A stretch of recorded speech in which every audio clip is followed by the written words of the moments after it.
a lhe entregar o primeiro lugar, a primeira hora de cada dia para ti, Sim, assim como Deus. nós estamos fazendo agora. Teu Santo Espírito seja derramado em todos aqueles que estão se acordando cedo, aqueles que estão buscando azeite à parte, aqueles que estão reforçando, Senhor, estão se dedicando inteiramente a Ti, que estão reconhecendo que esse mundo não presta, que a saída é por cima. Todos aqui, Senhor, possam ser ricamente abençoados por esse Amém, esforço que Deus. estão fazendo de estar aqui. E aqui, Senhor, também gostaríamos de reforçar o pedido que foi feito para a nossa irmã Esther, que o Senhor cuide dela, Senhor, estabeleça a saúde dela, para que ela cresça, se torne uma pregadora do Evangelho, para que possa contar o testemunho da sua cura pelo resto da sua vida. Amém, Deus. Esteja com ela, com todos os outros que estão doentes, esteja conosco, em nome de Jesus. Amém. Amém. Então, gente, chegamos, infelizmente, na última semana da lição da Escola Sabatina, do livro de Marcos. Chegamos na última semana do Evangelho de Marcos. Tivemos 13 semanas maravilhosas em que nós estudamos esse livro, nós nos aprofundamos nesse livro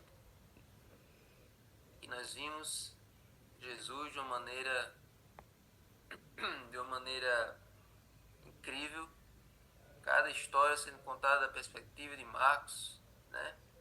Marcos é um evangelho que a gente sempre passa assim por cima, porque as histórias que tem nele geralmente tem Mateus, com mais detalhes, tem Lucas, com mais detalhes ainda.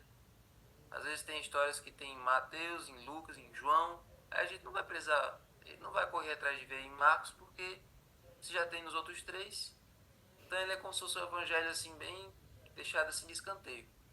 Mas essa lição aqui mostrou o ponto de vista de Marcos, a maneira como ele tratou, a maneira como ele organizou as histórias, e nós percebemos o quão interessante esse livro é.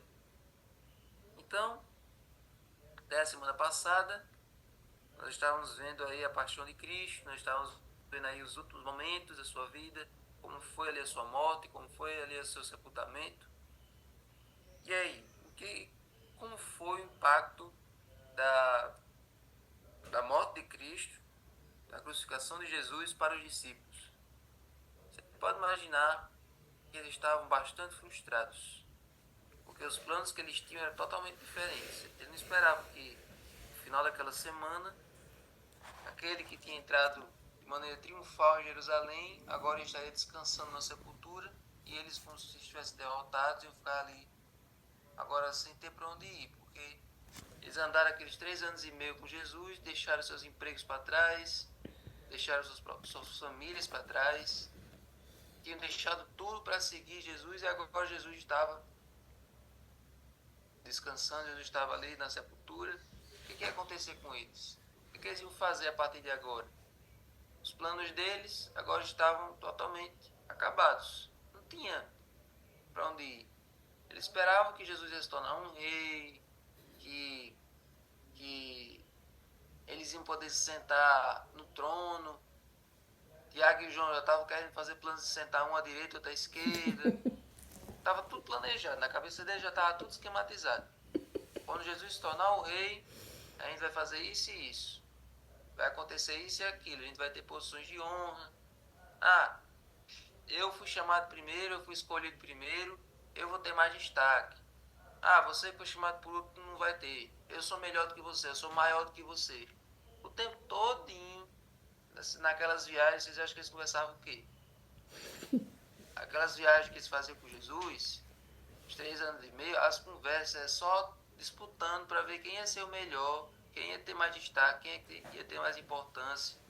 Quando Jesus finalmente se tornasse o novo rei, destruísse Roma. Então, o tempo todo a expectativa deles era essa. E naquela semana a expectativa deles aumentou ainda mais com aquela entrada de Jesus.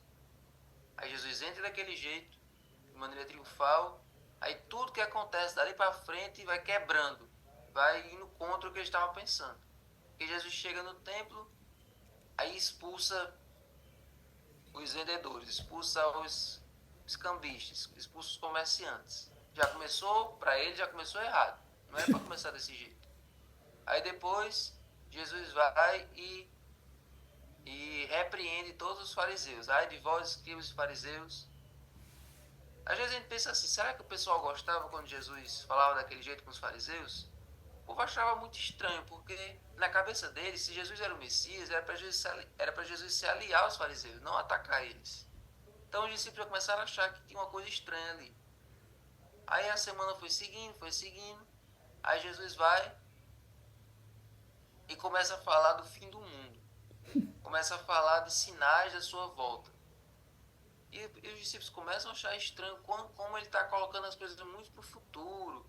Não está mencionando nada de reino que ele vai inaugurar ali. E aí a semana vai avançando, vai avançando. Aí chega no Getsemane. E Jesus começa a falar de uma maneira triste, de uma maneira um tom de despedida. Aí que os discípulos não entendem nada. Aí depois, isso é na Santa Ceia. Depois chega no Getsemane, Jesus ali começa a chorar, começa a se debater ali de dor. E aí os discípulos continuam sem entender. E ali naquela noite Jesus é levado preso, e depois é julgado, depois é condenado e depois é crucificado. Então todas as expectativas que os discípulos tinham acumulado até ali aquela semana, pouco a pouco elas foram sendo frustradas e agora eles estavam completamente arrasados. Então, como eu disse ontem, ou anteontem, como a gente só lembra daquilo que a gente gosta, daquilo que a gente tem interesse, como os discípulos não estavam interessados em nenhuma das vezes que Jesus avisou eles de que aquilo iria acontecer, todos esses eventos pegaram eles de surpresa e agora eles não tinham esperança, não tinham saída, não tinham perspectiva nenhuma. Eles se trancaram lá no cenáculo, ficaram lá presos com medo dos judeus, com medo de alguém denunciar eles, e era isso. O plano deles era esse. Com o tempo eles iam cada um voltar para o seu lugar de origem, e era isso. Mas aconteceu uma coisa no domingo de manhã. Aquele sábado foi um sábado bastante triste para todo mundo. Mas o domingo de manhã aconteceu uma coisa que trouxe alegria e trouxe esperança de volta para eles. E isso que aconteceu no domingo de manhã é a razão da nossa fé. Se houvesse apenas a cruz e não houvesse isso que aconteceu no domingo de manhã, não teria razão a gente estar aqui. Se Jesus estivesse morto até hoje, não existiria o cristianismo. Daquele dia os discípulos iam voltar cada um para sua casa e pronto. Não adiantava nada. Tudo que Jesus fez nos 3 anos e meio do seu ministério não ia servir para nada. Porque ele morreu e pronto. É um mestre, é um pregador e morreu. Certo? Então, aquilo que aconteceu no domingo é que torna real a nossa fé, é que torna real a nossa esperança, é que torna real a nossa certeza de que nós estamos no caminho certo, que nós adoramos a um Deus de verdade. E que o nosso Salvador, ele está vivo, e porque ele vive, um dia nós vamos viver novamente. Amém. Amém? Então, essa semana nós vamos falar sobre isso, sobre a ressurreição, e por fim vamos encerrar com a grande comissão. Jesus agora despachando os discípulos e nós para a missão que ele nos confiou, de levar tudo isso que nós estudamos aqui, todo esse evangelho do reino para todo mundo. Amém? Vamos orar? Senhor Deus, aqui estamos em tua presença, depois de uma lição maravilhosa, uma lição inesquecível. Eu espero, Senhor, que cada irmão que está ouvindo aqui, se eu possa estar estudando a lição e que essas histórias, Senhor, que toda essa história maravilhosa que o Senhor passou aqui na terra, sirva de exemplo para nós e que para onde o Senhor for, nós possamos te seguir.